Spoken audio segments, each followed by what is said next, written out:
Episode 11। Doctor का हाथ दिलासा देने के लिए उसके शाने पर रखा था और उसका दिल अंदेशों से घिरा बुरी तरह लरज रहा था। अभी बताओ डॉक्टर साहब कि अपना हीरो कैसा है? कल्बी कैफियत को हत्तुल इम्कान चेहरे से जाहिर किए बगैर उसने धीमे मगर मजबूत लहजे में पूछा।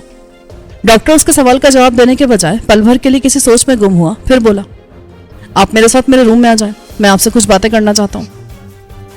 ठीक है, जैसा आप बोलो। रब्बन की तशवीश में कुछ और इजाफा हो गया। अगर फारूक की हालत तसल्ली बख्श होती तो डॉक्टर उससे ऐसा मुतालबा करने के बजाय तसल्ली का एक जुमला कहकर अपनी जान छुड़ा सकता था, लेकिन वो उसे अपने साथ अपने कमरे में चलने की दावत दे रहा था तो उसके पीछे कोई खास बात थी। जानी और विजय ने भी यकीनन डॉक्टर की इस बात का ऐसा ही कोई मफहूम अखज़ किया था, जब भी उनके चेहरों पर भी तशवीश के साए मजीद गहरे हो गए थे। रब्बन ने डॉक्टर के पीछे उसके कमरे में जाने से कबल बारी बारी दोनों के शाने थपके और मजबूती से कदम जमाता आगे बढ़ गया। बैठिए। डॉक्टर ने अपने कमरे में पहुंचकर कुर्सी संभाली और रब्बन को भी पेशकश की। वो खामोशी से उसके सामने पड़ी कुर्सियों में से एक पर बैठ गया। क्या गड़बड़ है डॉक्टर साहब? कहीं को खतरे की बात तो नहीं? मैं वाज़ेह तौर पर कुछ नहीं कह सकता। बज़ाहिर जख्म ठीक हो रहा है, सूजन भी पहले के मुकाबले में काफ़ी कम हो गई है। इसके बावजूद सर में इतनी शदीद दर्द की क्या वजह हो सकती है, ये समझने से मैं कासिर हूँ। एक अंदेशा यह है कि ज़ाहरी तौर पर जितनी चोट नज़र आ रही है, अंदर इससे कहीं ज़्यादा नुकसान हुआ है। लेकिन मेरी ज़ाती राय यह है कि डॉक्टर ने जरा सा तौक़ुफ़ किया और अपने सामने रखा पानी का गिलास उठाकर उसमें से 2 घूंट पिए। 2 घूंट पानी का ये वक्फा भी रब्बन के लिए बड़ा जागुसल था। आप क्या राय देते हो?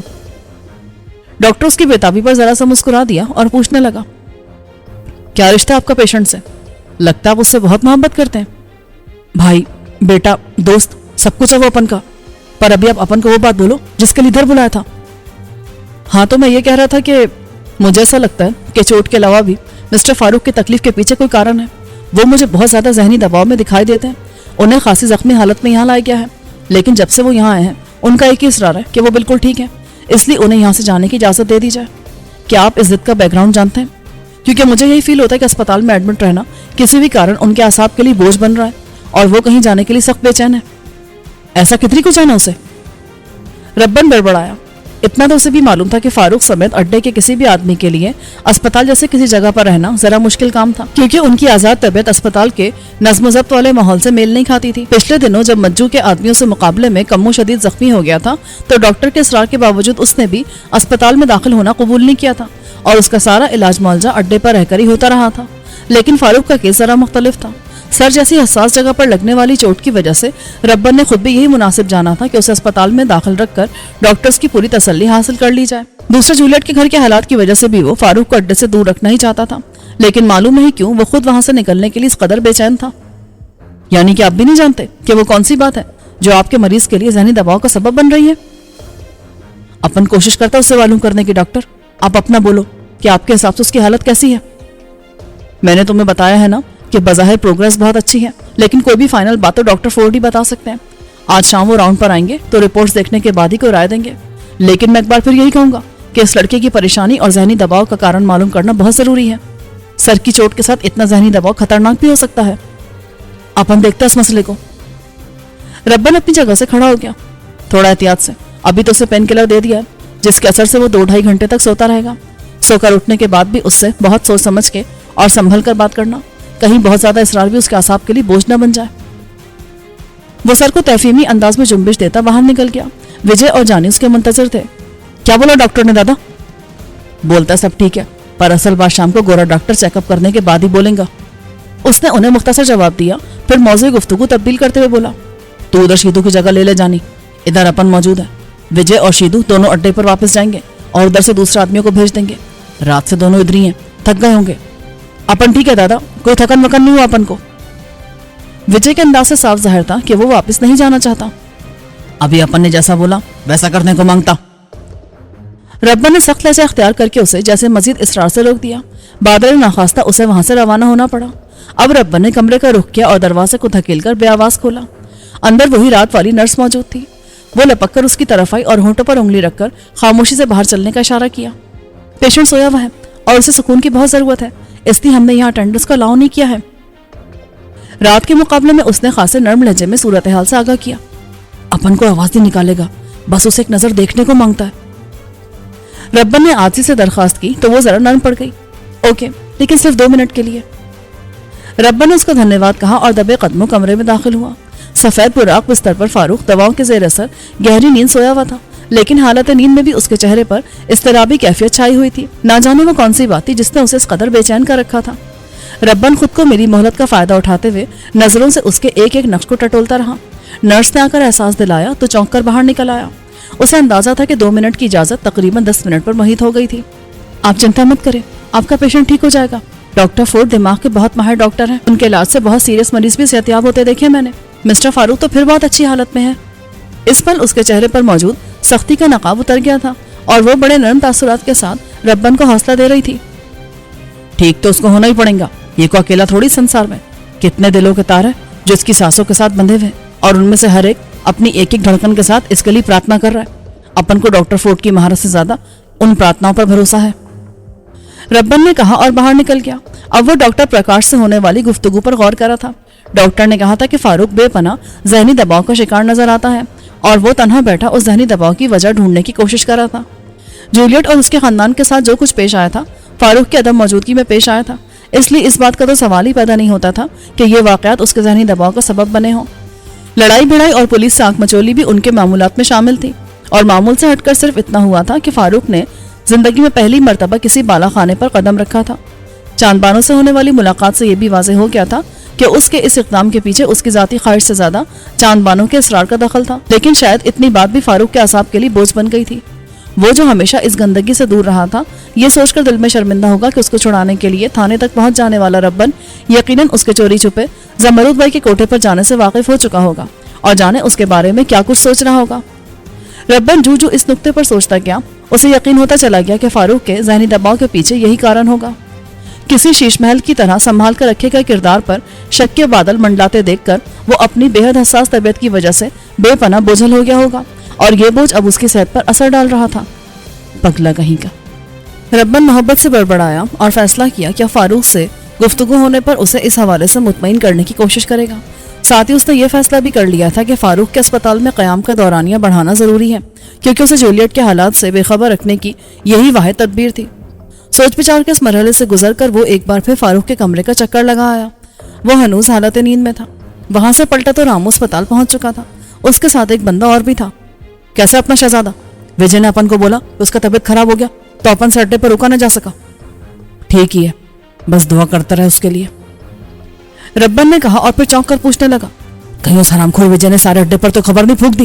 وہ سارے تو سن کر دیوانے ہو جائیں گے اور وہ چریا گولو تو بالکل ہی لوٹ پوٹ ہو جائے گا۔ نہیں دادا، اس نے صرف اپن کو بتایا اور اپن اس کو سختی سے بول دیا تھا کہ کسی اور کے کان تک کی بات نہیں پہنچنی چاہیے۔ رامو نے اس کی تشویش دور کی اور ایک بار پھر فاروق کی طبیعت کے بارے میں استفسار کرنے لگا۔ جواب میں ربن نے اسے ڈاکٹر پرکاش سے ہونے والی پوری گفتگو موئے اپنے طرزیے کے سنا ڈالی۔ ایک رامو بھی تھا جس سے وہ ہر بات کھل کر لیا کرتا تھا اور وہ سب بھی سمجھ جاتا تھا جو وہ اپنی زبان سے نہ کہتا تھا۔ تم ٹھیک سوچ رہے ہو دادا، پگلا ہے ایسے نازک دل کا، ویسے تو اس میں 10 بندوں کو ایک ساتھ پھڑکا دینے کا حوصلہ ہے، پر ایسی چھوٹی چھوٹی باتوں کو من سے لگا کر بیٹھ جاتا ہے۔ تو آ ہی گیا ہے رامو، تو ایسا کر آج مجو کا معاملہ بھی فائنل کرنے کا بندوبست کر دے۔ اپن کے سینے میں جو آگ لگی ہے نا، اس کو بجھانے کے واسطے اس حرام خور کا حساب کرنا بہت ضروری ہے۔ اپن اب اس کو اور ڈھیل دینے کو نہیں مانگتا۔ اپن کرنے کو 2 گھنٹے میں سارا تماشا سجانے کا انتظام کر دے گا، پر تم سوچ لو دادا کہ تمہارے لیے مشکل نہ ہو جائے۔ دل دماغ تو سب ادھر اٹکا ہوا ہے، 2 راتوں سے ڈھنگ کی نیند بھی نہیں لی، ایسے میں کہیں چال الٹی نہ پڑ جائے۔ اپنا چاقو کبھی اپنے کو دھوکہ نہیں دیا رامو، یہ اپن کا پکا سچا یار ہے۔ ربن نے جیب میں پڑے چاقو کو اوپر سے ہی تھپتھپایا اور اپنی بات جاری رکھتے ہوئے بولا، اپن کے چاقو کو دل، دماغ اور جسم کے آرام سے کوئی فرق نہیں پڑتا، یہ اپن کے اندر لگی آگ کی کمی جاستی کے حساب سے چلتا ہے۔ اور تجھے خبر ہے ابھی اپن کے اندر کس زوروں کی آگ لگی ہے؟ اپنے اور مجو کے درمیان اصل فیصلہ تو ابھی آگ ہی کرے گی۔ مجو نے بہت بڑی غلطی کی آگ بھڑکا کر، اپنے شہزادے پہ ہاتھ ڈالنے سے پہلے اس کو 100 بار سوچنے کا تھا، نہیں سوچا تو اب اس کا بھگتان بھی بھگتے گا۔ اس کے لہجے میں کچھ ایسا تھا کہ رامو نے اپنی ریڑھ کی ہڈی میں سنسناہٹ سے دوڑتی محسوس کی۔ وہ برسوں سے ربن کے ساتھ تھا اور جانتا تھا کہ وہ بہت ٹھنڈے دماغ کا آدمی ہے جسے بڑھ مارنے کی عادت نہ تھی، لیکن اگر مجو کے معاملے میں اس کا لہجہ سنگین تھا تو اس کا مطلب تھا کہ اس کا انجام واقعی بہت برا ہونے والا ہے۔ ٹھیک ہے دادا، تو پھر آج کی رات تماشا کے لیے محفل سج جائے گی۔ اس بار اس نے بغیر کوئی بحث کے ربن کو یقین دہانی کروائی اور فاروق کو ایک نظر دیکھنے کے بعد روانہ ہو گیا۔ ربن نے بھی جولیٹ کی طرف ایک چکر لگانا مناسب سمجھا۔ وہ صبح کے مقابلے میں خاصی بہتر حالت میں تھی اور خود کو ذہنی طور پر سنبھال چکی تھی۔ ربن نے فیصلہ کر لیا کہ اگر ڈاکٹر سریتا اسے چھٹی دیتی ہے تو وہ اس معاملے میں کوئی دخل نہیں دے گا۔ اسپتال سے گھر جانے کی صورت میں اسے جوزفین کی موت کا جھٹکا تو ضرور برداشت کرنا پڑتا، لیکن یہ ناگزیر تھا۔ جو ہونا تھا وہ ہو ہی چکا تھا، لیکن اصل اہمیت اس بات کی تھی کہ باپ بیٹی ایک دوسرے کے گلے لگ کر اپنے غم بانٹ لیں۔ اوروں کی غمگساری اور خلوص اپنی جگہ، لیکن جو دو افراد اصل متاثرین تھے وہ جس طرح ایک دوسرے کو سنبھال سکتے تھے وہ کسی اور کے لیے ممکن نہ تھا۔ جولیٹ سے ملنے کے بعد وہ واپس آیا تو فاروق جاگ چکا تھا اور نرس اس کو سوپ پلا رہی تھی۔ اس بار اس نے بنا کسی حجت کے ربن کو اندر آنے کی آگیا دی۔ کیسا ہے رے؟ اب تو سر نہیں دکھتا؟ نہیں، اب بالکل ٹھیک ہوں۔ آپ کا پیشنٹ بہت ہمت والا ہے سر، اور ایسا آدمی آسانی سے اپنی بیماری سے جیت جاتا ہے۔ ابھی بھی دیکھیں انہوں نے کتنی تیزی سے خود کو سنبھال لیا، ورنہ دوپہر میں تو ان کو اتنا شدید درد ہوا تھا کہ ہم سبھی تھوڑی دیر کے لیے گھبرا گئے تھے۔ نرس نے بھی گفتگو میں حصہ لیا۔ یہ میری ہمت سے زیادہ آپ جیسے خیال رکھنے والوں کا کمال ہے سسٹر کیتھرائن، کہ میں اب خود کو ٹھیک محسوس کر رہا ہوں۔ فاروق نے مسکرا کر نرس سے کہا تو اس کی خوبصورت چہرے پر بیک وقت مسکراہٹ اور سرخی دوڑ گئی۔ پھر وہ متانت سے بولی، تھینک یو سر، ہم تو صرف اپنی ڈیوٹی پوری ایمانداری سے کرنے کی کوشش کرتے ہیں، باقی پیشنٹ پر ہوتا ہے کہ وہ سیٹسفائی ہو یا نہیں۔ کسی کو خوش کرنے کی خاطر ہم اپنے لمٹ سے باہر تو نہیں جا سکتے نا۔ بولتے بولتے وہ خالی ہو جانے والا سوپ کا پیالہ اور بیڈ پر مریض کے لیے لگائی جانے والی مخصوص میز بھی وہاں سے ہٹاتی جا رہی تھی۔ ربن اور فاروق دونوں نے بیک وقت اس کی بات کی معنویت کو محسوس کیا، اور جیسے یکدم ہی ان پر اس لڑکی کی شخصیت کھل گئی۔ وہ خوبصورت اور کم عمر تھی، اسے یہاں ہر طرح کے مریضوں سے نمٹنا پڑتا تھا۔ ان میں سے کچھ ایسے بھی ہوتے ہوں گے جو اس سے ان خدمات سے ہٹ کر خدمات کے متقاضی ہوں گے جس کی اسے اسپتال سے تنخواہ ملتی تھی۔ اونچی حیثیت رکھنے والے مریضوں یا ان کے تیمارداروں کی طرف سے اسے ان زائد خدمات کے لیے الگ سے معاوضے کی پیشکش بھی ہوتی ہوگی، لیکن ظاہر ہے وہ کوئی بکاؤ مال تو تھی نہیں جو ایسی پیشکشوں کو قبول کرتی پھرتی۔ سو ایسے لوگوں سے نمٹنے کے لیے اس نے اپنے خوبصورت چہرے پر سختی کا نقاب چڑھایا ہوا تھا اور جان بوجھ کر اکھڑ لہجے میں بات کرتی تھی۔ انسان کا کردار کھرا ہو تو اسے کسی کے سامنے اس کی صفائی دینے کی ضرورت نہیں پڑتی، کردار تو خود بخود سامنے آ جانے والی چیز ہے۔ وہ سب سمیٹنے کے بعد باہر نکل گئی تو ربن نے بظاہر سرسری لہجے میں تبصرہ کیا، لیکن فاروق کھٹک گیا۔ اسے معلوم تھا کہ دادا کو ایسے ہی کوئی بات کرنے کی عادت نہیں ہے، اور اس کی عام سی بات کے پیچھے بھی عموماً کوئی خاص وجہ ہوتی ہے۔ ٹھیک کہا دادا، سسٹر کیتھرائن مجھے بھی بہت اچھے کردار کی مالک لڑکی لگی، کسی کو زیادہ منہ نہیں لگاتی، لیکن اپنی ڈیوٹی پوری ایمانداری اور محنت سے انجام دیتی ہے۔ یہ لڑکی جسے اپن کو دیکھے صرف 2 دن ہوئے، اس کے کردار کے بارے میں اپنی رائے تیرے کو بالکل ٹھیک رکھتی ہے۔ پھر یہ بتا، جسے اپن 8 سال سے اپنے سینے سے لگا کر رکھا، اس کے کردار پر کیسے شک کر سکتا ہے؟ اپن اتنی پرکھ والی آنکھ رکھ کر کیسے کچھ الٹا سیدھا سوچ سکتا ہے؟ فاروق گڑبڑا گیا۔ کیا بول رہے ہو دادا؟ میری کچھ سمجھ نہیں آ رہا۔ تیری سمجھ کام کرتی تو دماغ پر اتنا زور ڈال کر بیٹھتا ہی کیوں؟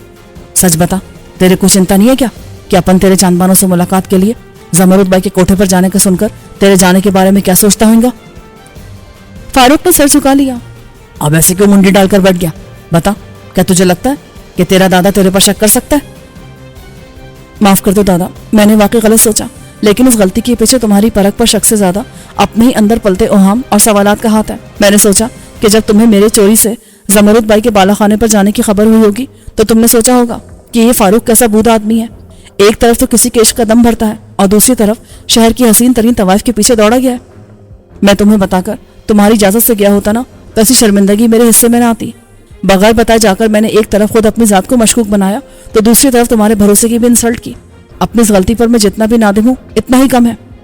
فاروق کی آنکھیں ڈبڈبانے لگی۔ جانے دے رے، کاہے کو بیکار کی باتوں کو ٹینشن لے کر الٹی سیدھی سوچتا ہے؟ اپن نے تیرے بارے میں کبھی کچھ ایسا ویسا نہیں سوچا۔ اپن جانتا ہے تیرے قدم ادھری کو اٹھے تھے تو اس کے پیچھے چاندبانے کا حسن نہیں تھا۔ تو عورت کا حسن دیکھ کر رال ٹپکانے والوں میں سے ہے ہی نہیں۔ یہ بات اپن گھاٹ گھاٹ کا پانی پیے ہوئے کو سمجھ نہیں آئے گی تو پھر کسے آئے گی؟ پر تو ایسا کر، اب اس بات کو جانے دے اور اپن کو باقی کی وہ بات بھی بتا جو تیرے سینے میں دل کو گھونٹ رہی ہے۔ اپن کو وشواس ہے کہ اس قصے سے ہٹ کر بھی کوئی بات ہے جو تیرے لیے بوجھ بنی ہوئی ہے۔ ربن بہت زیرک آدمی تھا۔ فاروق سے گفتگو کرتے ہوئے اسے اندازہ ہو گیا تھا کہ اس کے اعصابی بوجھ کے پیچھے کوئی اور وجہ بھی ہے، اور وہ وجہ کوئی ایسی ہے جسے وہ خود نہیں بوجھ سکتا۔ چنانچہ 2 ٹوک لفظوں میں پوچھ ڈالا۔ فاروق کا پہلے منہ حیرت سے کھلا، پھر اس نے دونوں ہاتھوں سے اپنا چہرہ چھپا لیا۔ ایسا کیا شہزادے جو تو اپن کو بولنے سے بھی جھجکتا ہے؟ ماں قسم، تو بھلے سے کسی کا بھی خون ہو لیکن اپنے خون میں ایسے شامل ہو گیا ہے کہ تجھے الگ کر دوں نا تو یہ سارا خون رگوں میں بہنے سے انکاری ہو جائے گا۔ چل اب بول بھی دے، کیا بات ہے رے؟ کیا بولوں دادا؟ تم سنو گے تو بولو گے کہ یہ فاروق بھی پاگل ہو گیا ہے اور بیکار کے وہم پال کر اپنا اور ہمارا دماغ خراب کرتا ہے۔ اپن کیا سوچتا ہے اور کیا بولتا ہے اس کو چھوڑ और वो बोल जो तेरे मन में है। फारूक चंद लम्हे चुप रहा और फिर धीमी आवाज में बोलना शुरू किया।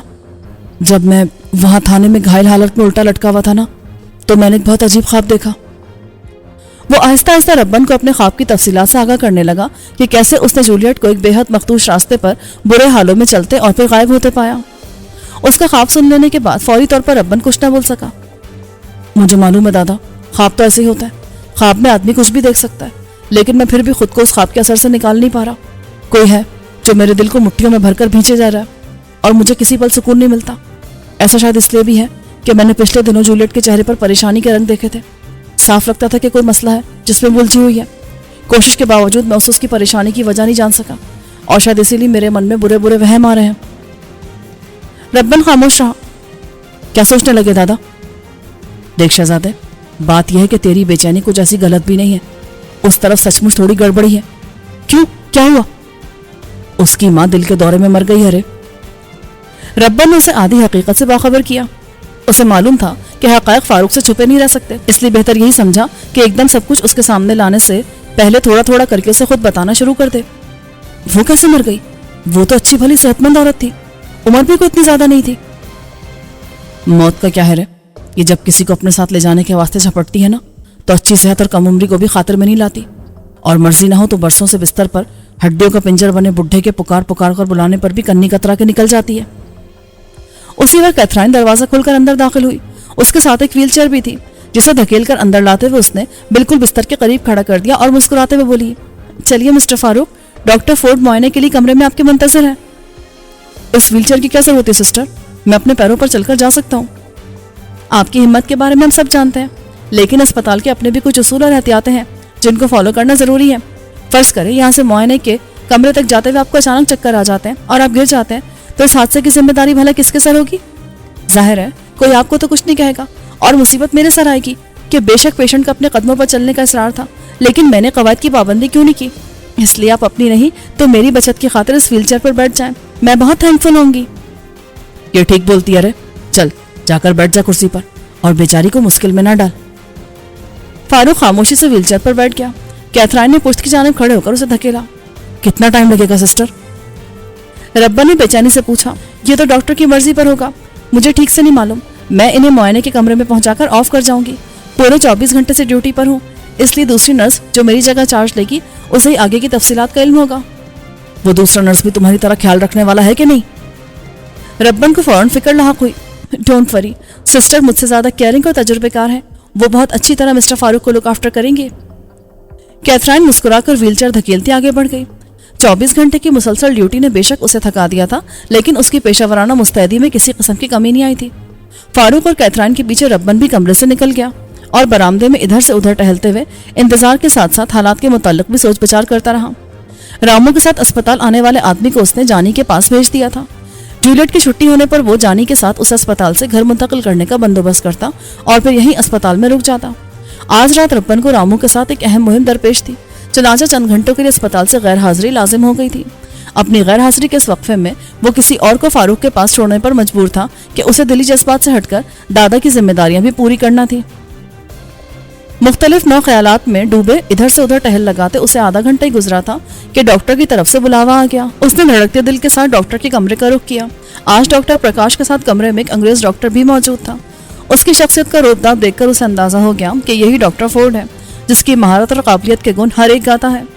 उसने एहतराम से दोनों को सलाम किया, जिसका जवाब उसे इशारे से मिला। डॉक्टर फोर्ड का चेहरा सपाट था। डॉक्टर प्रकाश ने उसे बैठने का इशारा किया। ये डॉक्टर फोर्ड है, मिस्टर फारूक के मौलिज। डॉक्टर प्रकाश ने तारुफ कराया। डॉक्टर फोर्ड 2 दिन से मुस्तकिल तुम्हारे पेशेंट का तफसीली मुआयना कर रहे हैं।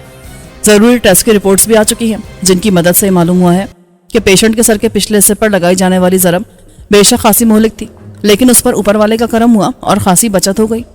जो रिपोर्टें सामने आई हैं उनके मुताबिक अंदर बहुत मामूली मिकदार में खून जम गया है, जो दवाओं के मुस्तकिल इस्तेमाल, आराम और वक्त के साथ साथ ठीक हो जाएगा। अच्छी बात है कि पेशेंट खुद भी मजबूत विल पावर का मालिक है, इसलिए उसे रिकवर करने में आसानी रहेगी। हाँ, यह हो सकता है कि रिकवरी के सरसे में उसे शदीद सरदर्द के कई दौरों को बर्दाश्त करना पड़े। खुसूसन ज़हनी दबाव की सूरत में इन दौरों की तादाद और शिद्दत बढ़ सकती है, इसलिए इस बात का खास इंतजाम करना पड़ेगा कि पेशेंट को दवा और आराम की फराहमी के साथ साथ हर तरह के ज़हनी दबाव से दूर रखा जाए। डॉक्टर प्रकाश ने कहा, डॉक्टर प्रकाश का लहजा और अल्फाज का चुनाव अगरचे खासा हौसला अफजा था, लेकिन रब्बन ने एक बात समझ ली कि बहरहाल फारूक मुकम्मल तौर पर फिट नहीं है और मुकम्मल सेहतियाबी के लिए उसे वक्त दरकार होगा। दवा और आराम का मसला नहीं था, ये दोनों सहूलियत आसानी से फराहम की जा सकती थी, लेकिन ज़हनी दबाव से बचाना एक मुश्किल काम साबित होता। जब तक फारूक अस्पताल में था फिर भी उसे हालात से बेखबर रखा जा सकता था, लेकिन अट्टे वापसी के बाद तो उसे किसी न किसी तरह पता चल ही जाता और इतना बड़ा ज़हनी झटका बर्दाश्त करना यकीनन उसके लिए बहुत मुश्किल साबित होता। क्या बात है, आप मेरी बात सुनकर खुश होने के बजाय पहले से ज्यादा परेशान दिखाई दे रहे हैं। प्रकाश ने फौरन उसकी परेशानी को भांप लिया। अभी आप उसे और कितने दिन अस्पताल में रोकने का कह रहे हैं डॉक्टर साहब? रब्बन ने पूछा। अभी 2-4 दिन उन्हें अंडर ऑब्जर्वेशन रखेंगे, फिर ही डिस्चार्ज करने का फैसला होगा। वैसे डॉक्टर फोर्ड का ख्याल है कि अस्पताल में ज्यादा नहीं रखना पड़ेगा, घर पर रहकर भी इलाज हो सकता है। इलाज में कितना टाइम लगेगा इस बारे में हतमी तौर पर कुछ कहा नहीं जा सकता। चंद हफ्तों से लेकर महीनों तक कितना भी टाइम लग सकता है। इस किस्म के केसेस में पेशेंट की एज, जिस्मानी सेहत, देखभाल, दवा और ग़िज़ा से लेकर उसे पेश आने वाले हालात तक हर फैक्टर अपना किरदार अदा करता है। इसी हिसाब से रिकवरी का ड्यूरेशन भी तय होता है। मैं आपसे यही कहूँगा कि अपने पेशेंट के इर्द गिर्द सब कुछ अच्छा रखें तो वो जल्द अच्छा हो जाएगा, बाकी ऊपर वाले की मर्जी। धन्यवाद डॉक्टर साहब, अपन अपनी पूरी कोशिश करेगा कि सब अच्छा रहे, क्योंकि रब्बन अपने हीरो को जल्द से जल्द ठीक देखने को मांगता है। God bless you. उसके जज्बाती लहजे में कही बात पर डॉक्टर ने पुरखुलूस लहजे में कहा और यूं बहुत मुस्तरब इंतजार के बाद होने वाली मुलाकात अपने इख्तिताम को पहुंची। Dad, dad. एक बहुत शनासा सी आवाज कानों से गुजरकर उसके दिमाग से टकराई तो बंद पपोटों के पीछे उसकी आंखों के डेलों ने बेकरारी से हरकत की, लेकिन वो अपनी पलकों को जुम्बिश न दे सका। ये नहीं कि वो इस अमल पर सिरे से कादिर ही नहीं था, बल्कि हकीकत ये थी कि वह ऐसा करना ही नहीं चाहता था। वो आंखें खोलकर इस दुनिया को नहीं देखना चाहता था जिसमें उसकी जोसेफिन मौजूद नहीं थी। जोसेफिन तो यहाँ थी, बंद पलकों के पीछे, उसके दिमाग के पर्दे पर एक जीती जागती तस्वीर की तरह। और ये कोई एक तस्वीर नहीं थी, चलती फिरती तस्वीरों का तसलसल था जिसमें वो जोसेफिन की जिंदगी का हर दौर देख सकता था। उसकी याददाश्त के पर्दे पर जोसेफिन की जो पहली तस्वीर थी वो लकड़ी के रंगीन पंगोड़े में आंखें मूंद कर लेटी एक नन्ही गुलगोतनी सी सुनहरी रंगत वाली गुड़िया की थी। वो जो बाहर गली में अपने हमउम्र बच्चों के साथ घंटों के हिसाब से खेलकर आने के बाद धूल मिट्टी से अटा अपने घर में अपनी माँ को गैर मौजूद पाकर उसकी तलाश में सीधा पड़ोस में मुकीम माँ की सबसे चहेती सहेली सिंथिया के घर आन पहुंचा था। तस्वीर हैरत बना सुर्खी माइल कत्थई बालों वाली उस गुड़िया को देख रहा था जिसका सवेरे तक तो कोई नामो निशान न था, लेकिन अब ना जाने कहां से वो आंटी सिंथिया के घर टपक पड़ी थी। ए जोसेफ, इधर आओ, क्या देख रहे हो? आंटी सिंथिया ने उसे कमजोर आवाज में पुकारा। ये कौन है आंटी? उसने करीब जाए बगैर खाबीदा लहजे में पूछा। ये लिटिल फेरी है जिसे एंजल आंटी सिंथिया को देकर गया है। जवाब सिंथिया के बजाय कमरे में दाखिल होती उसकी माँ ने दिया। माँ के हाथ में चीनी का एक प्याला था जिससे भाप उठ रही थी। आंटी सिंथिया के पलंग के करीब आकर उसने आंटी को सहारा देकर उठाया और प्याले में मौजूद शय को पीने की हिदायत करने लगी। जोसेफ का सारा ध्यान लिटिल फेरी की तरफ था जिसकी मनमोहनी सूरत ने पहली नजर में उसका दिल मोह लिया था। मैं इसका नाम जोसेफिन रखूंगी। क्यों जोसेफ, ये नाम अच्छा है ना? सिंथिया की आवाज ने उसकी महवियत को तोड़ा। बहुत बहुत अच्छा नाम है। मैं जोसेफ और ये जोसेफिन। वाह, ये तो बहुत अच्छा रहेगा। जोसेफ खुश हो गया और पहली बार उस नन्ही परी को छूने के इरादे से अपने हाथ पेंगोड़े की तरफ बढ़ाए, लेकिन फौरन ही उसकी नजर अपने हाथों पर लगी मिट्टी पर गई। उसने एकदम हाथ पीछे खींच लिए। इतने गंदे हाथों से वो इस प्यारी सी गुड़िया को छूकर उसे मैला नहीं कर सकता था। चुनाचे वहां से भाग खड़ा हुआ। घर आकर उसने पहले खूब रगड़ रगड़ कर साबुन से मुंह हाथ धोया और जब उस पर भी इत्मीनान न हुआ तो नहाकर कपड़े तब्दील कर डाले। यूं उसने पहली बार जब जोसेफिन को गोद में लिया तो क्रिसमस के अलावा यह वाहिद दूसरा मौका था जब वो इस कदर साफ सुथरे हुलिये में था। असल में वो हद से ज्यादा खिलंडरा बच्चा था जिसे बाहर गली में दिन भर खेलने से कुछ ऐसा इश्क था कि अपने होश भुला बैठता था। ऐसे में कपड़ों और जिस्म का गंदा होना तो लाजमी था, लेकिन जोसेफिन की दुनिया में आमद के बाद उसकी जात में यह जबरदस्त इनकलाब आया कि वो जोसेफिन के मैला हो जाने के डर से खुद को बहुत साफ सुथरा रखने लगा। उसके दिन का बेशतर हिस्सा गली के बजाय सिंथिया के घर जोसेफिन की कुर्बत में गुजरने लगा। उसकी माँ को भी उसकी तरफ से थोड़ा इत्मीनान हो गया। जोसेफ उसकी इकलौती औलाद था, लेकिन उसके बाद पै दर पै 3 मुर्दे बच्चों को जन्म देने के बाद उसकी अपनी जिस्मानी हालत इतनी खराब रहने लगी थी कि वो अपने इकलौते बेटे को भी भरपूर तवज्जो नहीं दे पाती थी। दिन भर रोजी रोटी कमाने के चक्कर में घन चक्कर बने जोसेफ के बाप के पास भी अपने बेटे के लिए बहुत कम वक्त होता। नतीजतन वो एक मिशनरी स्कूल में एक नालायक तालिब इल्म के तौर पर मारे बांधे तालीम हासिल करा था। अपनी इस नालायकी के बावजूद बहरहाल वो किसी के लिए तकलीफ दे या नापसंदीदा बच्चा नहीं था, इसलिए सिंथिया ने कभी अपने घर में उसकी आमद पर मुंह न बनाया और यूं वो आराम से जोसेफिन के साथ घंटों गुजारता था। जोसेफ की याददाश्त में जोसेफिन की दूसरी जो तस्वीर महफूज थी वो एक घुटनों चलने वाली रोती बिलखती बच्ची की थी, जो अपने घर के बजाय अब ज्यादातर वक्त उनके घर में रहती थी। इस तब्दीली की वजह जोसेफिन के बाप को अचानक पेश आने वाला वो हादसा बना था जिसने उससे उसकी जिंदगी छीन ली। सर से बाप का साया उठा तो सिंथिया को जोसेफिन का बाप बनने के लिए घर से कदम बाहर निकालना पड़ा। वो दिन भर एक तौलिया फैक्ट्री में 4 पैसे कमाने की खातिर मुशक्कत की चक्की में पिसती रहती और उसकी शीरखार बच्ची अचानक माँ के दूध से महरूम हो जाने पर बिलबिला कर एहतजाज करती रहती। जोसेफ की माँ ने सिंथिया से अपनी गहरी दोस्ती निभाने के लिए जोसेफिन को दिन भर अपने पास रखने की जिम्मेदारी कबूल कर तो ली थी, लेकिन अपने नहीफ वजूद के साथ हर वक्त उस रोती बिसूरती बच्ची को संभालना उसके लिए कार्य दुश्वार था। अगर जोसेफ ना होता तो शायद वो घबराकर सिंथिया को इनकारी कर डालती, लेकिन जोसेफ ने नन्ही जोसेफिन को बिलाकर अपनी मोहब्बत और तवज्जो से संभाल ही लिया। लेकिन इस मसरूफियत में उसकी पहले से ही खराब तालीमी हालत का बिल्कुल ही बेड़ा गर्क हो गया।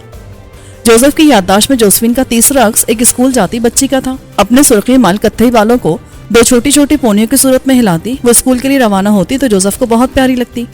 उसे उसी मिशनरी स्कूल में दाखिल करवाया गया था जहां जोसेफ जाता था। जोसेफिन को स्कूल ले जाने और वहां से वापस लाने की जिम्मेदारी निभाने के लिए जोसेफ खुद भी पाबंदी से स्कूल जाने लगा, लेकिन वो कभी भी ज्यादा अच्छा तालिब इल्म साबित न हो सका। अलबत्ता जोसेफिन शुरू से ही पढ़ाई में बहुत अच्छी थी। सिंथिया को इस बात का बड़ी शिद्दत से एहसास था कि अगर वो तालीम याफ्ता होती तो दिन भर तौलिया फैक्ट्री में मुशक्कत की चक्की में पिसने के बजाय किसी दफ्तर में निस्बतन आरामदेह मुलाजमत कर रही होती। चुनांचे उसने जोसेफिन के दिमाग में ये बात बहुत अच्छी तरह बिठा दी कि उसे अच्छी तालीम हासिल करनी है। जोसेफिन माँ की ये ख्वाहिश पूरी करने के लिए दिलोजान से मेहनत करती, एक एक करके उम्र की मंजिलें तय करने लगी। उम्र की तय की हुई इन मंजिलों के साथ उसका शबाब भी परवान चढ़ता गया और वो मोहल्ले के कई लड़कों के दिलों की धड़कनों में बसने लगी, लेकिन वो लड़कों की खुद में इस दिलचस्पी से कतई बेनियाज थी। उसने जोसेफ के अलावा किसी दूसरे लड़के से कभी बात करना भी गवारा ना किया और जोसेफ भी हर पल उसका निगहबान बना उन लड़कों के आगे एक दीवार की तरह खड़ा रहता। गुजरते माह साल ने उसके दिल में जोसेफिन के लिए मौजूद मोहब्बत के रंग भी बदल डाले। अब वो उसके लिए एक नन्ही परी के बजाय महबूबा थी, जिसके हुस्न के जलवों को वो चोरी चोरी देखता और दिल को संभालता रहता। उसे जोसेफिन के अपने लिए ख्यालात का इल्म नहीं था, लेकिन एक यकीन सा था कि वो जब उससे उसका साथ तलब करेगा तो वो इनकार नहीं कर सकेगी। लेकिन इस यकीन को आजमाने से कबल ही एक बार फिर हालात ने करवट बदल ली। इस बार मौत का फरिश्ता जोसेफिन की माँ को अपने साथ ले जाने के लिए आया था। तौलिया फैक्ट्री की मुशक्कत की चक्की में पिसती वो ऐन उस वक्त हिम्मत हार गई जब जोसेफिन एफए का इम्तिहान दे रही थी। माँ के बाद जोसेफिन ने इम्तिहान तो जूं तू दे दिया, लेकिन जिंदगी को बसर करने के लिए अब उसके पास कोई आसरा ना था। जिंदगी की गाड़ी को चलाने के लिए वो मुलाजमत के लिए अखबारात को छानने और अर्जियां देने में मसरूफ हो गई। जोसेफ को उसकी परेशानी का एहसास था। वो उसका सहारा भी बनना चाहता था, लेकिन अपनी वाजबी सी तालीम के साथ वो अभी तक कोई ढंग की मुलाजमत हासिल करने में कामयाब नहीं हो सका था। ऐसे में जोसेफिन को भला कैसे सहारा देता? खुद उसके अपने घर के हालात गुजरते वक्त के साथ मजीद खराब हो गए थे। बाप बढ़ती उम्र के बायस पहले जैसी मुशक्कत के लायक नहीं रहा था और कम मुशक्कत का मतलब था कम आमदनी। उस पर उसकी सदा की बीमार माँ की बीमारियों में भी इजाफा होता जा रहा था। चुनांचे वो थोड़ा बहुत जो कुछ कमाता घर के मसाइल हल करने में ही खत्म हो जाता। ऐसे में वो जोसेफिन को सहारा देने की ख्वाहिश कैसे पूरी करता? जोसेफिन खुद भी उसके मसाइल को समझती थी, इसलिए उसने कभी उससे कोई मुतालबा ना किया और खामोशी से जिंदगी की जंग लड़ने की जद्दोजहद कर रही थी। इसी जद्दोजहद ने उससे बम्बई छोड़ने का फैसला करवा लिया। जोसेफ उसके इस फैसले पर बहुत उदास हुआ और कोशिश की कि उसे रोक सके, लेकिन कामयाब न हो सका। सॉरी जोसेफ, मुझे खुद भी ये शहर और तुम सबको छोड़कर जाना अच्छा नहीं लग रहा, पर ये मेरी मजबूरी है। वहाँ मुझे बहुत अच्छी जॉब मिल रही है, जबकि तुम यहाँ खुद देख रहे हो कि मैं कितने अरसे से ख्वार हो रही हूँ। अपनी ज़रूरियात पूरी करने के लिए मुझे फ्रेंड से कर्जा लेना पड़ रहा है और मैं नहीं चाहती कि सिलसिला मजीद लंबा हो, इसलिए बेहतर है कि तुम मुझे जाने दो। जोसेफ का इसरार दम तोड़ गया। एक रोज़ बहुत खामोशी से वो उसका छोटा सा बैग थामकर उसे रेलवे स्टेशन छोड़ आया, जहाँ से वो रेल में बैठकर उससे बहुत दूर चली गई। दूरी का ये अरसा 1 साल पर मुहित था, लेकिन जोसेफ को वो 1 साल 1 सदी के बराबर लगा। उस 1 साल ने जोसेफिन को उससे बहुत दूर कर दिया था। हालांकि वो बहुत पाबंदी से उसे खतूत लिखकर अपने रोज़ो शब के अहवाल से आगाह करती थी। वो वहाँ खुश और मुतमईन थी, लेकिन जोसेफ के दिल की कली मुरझाती जा रही थी। उस 1 साल के अरसे में जो कुछ बीता उसे जोसेफ ने कभी याद ना रखना चाहा। चनाचे अब भी आंखें बंद किए जोसेफिन के साथ अपनी जिंदगी के मुख्तलिफ अदवार को दोहराते उसने उस 1 साल के अरसे को फरामोश कर दिया और जिंदगी के उस दौर को याद करने लगा जब जोसेफिन उसकी जिंदगी में शामिल हुई। हाँ, वो उसके यकीन के मुताबिक एक दिन उसकी हो गई थी, लेकिन कुछ इस तरह के मिलन की उन घड़ियों में उसके होंठों पर मुस्कुराहट के फूल थे, न आंखों में खुश रंग ख्वाबों की किरणें। उसने जैसे एक बेजान मुजस्सिमे को अपने जीवन में शामिल कर लिया था। लेकिन फिर ये उसकी मोहब्बत का ही कमाल था कि वो बेजान मुजस्सिमा आहिस्ता आहिस्ता जिंदगी की हरारत से आशना होने लगा था उसने जोसेफिन के साथ जिंदगी के बहुत से माह साल बहुत खुशी खुशी गुजारे थे। हालांकि वो जानता था कि जोसेफिन के दिल का एक गोशा ऐसा है जहाँ कुफल पड़ा है और जहाँ तक जोसेफिन ने उसे कभी रसाई ना दी, लेकिन वो फिर भी खुश था कि उसकी जोसेफिन उसके पास है। वो कनात पसंद बंदा था और उसकी मोहब्बत को बहुत ज्यादा की हविस ना थी। अपनी कनात पसंदी की वजह से वो इतने सालों से एक मुतमईन जिंदगी गुजारा था, लेकिन किस्मत को उसका इत्मीनान अच्छा ना लगा और मौत यक बयक जोसेफिन को उसे झपट कर ले गई। मौत के सवार ने उसे अपनी जिंदगी का वो दिन शिद्दत से याद दिलाया जब जोसेफिन बम्बई छोड़कर जा रही थी और वो रेलवे स्टेशन पर तन्हा और उदास खड़ा था। लेकिन उस वक्त और मौजूदा वक्त में एक बहुत बड़ा फर्क ये था कि जोसेफिन जिस मंजिल की तरफ गई थी वहां से उसे वापसी की गाड़ी मिल गई थी और वो आधी अधूरी ही सही जोसेफ तक वापस लौट आई थी। लेकिन अब तो कोई ऐसा इम्कान, कोई भी उम्मीद ना थी। वो जिस मंजिल को गई थी वहां से वापसी की कोई गाड़ी नहीं मिलती थी और जोसेफ के पास बस ये इम्कान रह गया था कि वो रेलवे स्टेशन पर खड़ा उस गाड़ी का इंतजार करता रहे जो उसे भी जोसेफिन तक पहुंचा दे। लेकिन वो गाड़ी आती नहीं थी और यहाँ कोई था जो उसे मुसलसल आवाजें देकर बुला रहा था। डैड, डैड प्लीज आंखें खोले, देखिए आपकी जूली आपके पास आई है। क्या आप अपनी जूली से बात नहीं करेंगे? प्लीज डैड मुझसे बात करें, मुझे डर लग रहा है। मॉम तो मेरे आने से पहले ही चली गई हैं, क्या आप भी मुझे अकेला छोड़ देंगे? बिलक बिलक कर रोते हुए वो उसको पुकार रही थी, जो जोसेफिन ही की एक जात का हिस्सा थी और जिसे उसने जोसेफिन के बाद दुनिया में सबसे ज्यादा चाहा था। वो उसकी पुकार को कैसे और कब तक नजरअंदाज कर सकता था? चुनाचे उसे अपनी पलकों पर पड़े पहाड़ जैसे बोझ को हटाने के लिए जद्दोजहद करना ही पड़ी और अपनी धुंधलाई हुई आंखों से जाने कितने अरसे बाद उसने जोसेफिन के चेहरे के सिवा किसी दूसरे चेहरे को देखा। जोसेफिन के बहुत से नक्श खुद पर सजाए ये चेहरा आंसुओं से तरबतर था। जोसेफ के जी को धक्का सा लगा। जूलियट उसकी जोसेफिन की निशानी थी और उसे हर हाल में अजीज थी। सो उसे ये ख्याल नहीं आया कि वो अगवा होने के बाद बदनामी का दाग बनकर उसके घर वापस लौटी है। उसने हाथ बढ़ाकर पूरी शिद्दत से उसे अपने साथ भींच लिया और दोनों बाप बेटी टूट कर रोने लगे। जोसेफिन की मौत से लेकर अब तक खुश्क आंखों से मातम करना सख्ता ज़दा से जोसेफ के लिए बहते ये आंसू बहुत जरूरी थे। चुनांचे जूलियट के साथ कमरे के दरवाजे तक आने वाले गुलाम चाचा ने वहीं से पलट जाना मुनासिब समझा। वो दोनों एक दूसरे के गले लगकर दिल भर कर रो लेते तो उनके दिलों का बोझ कम हो जाता।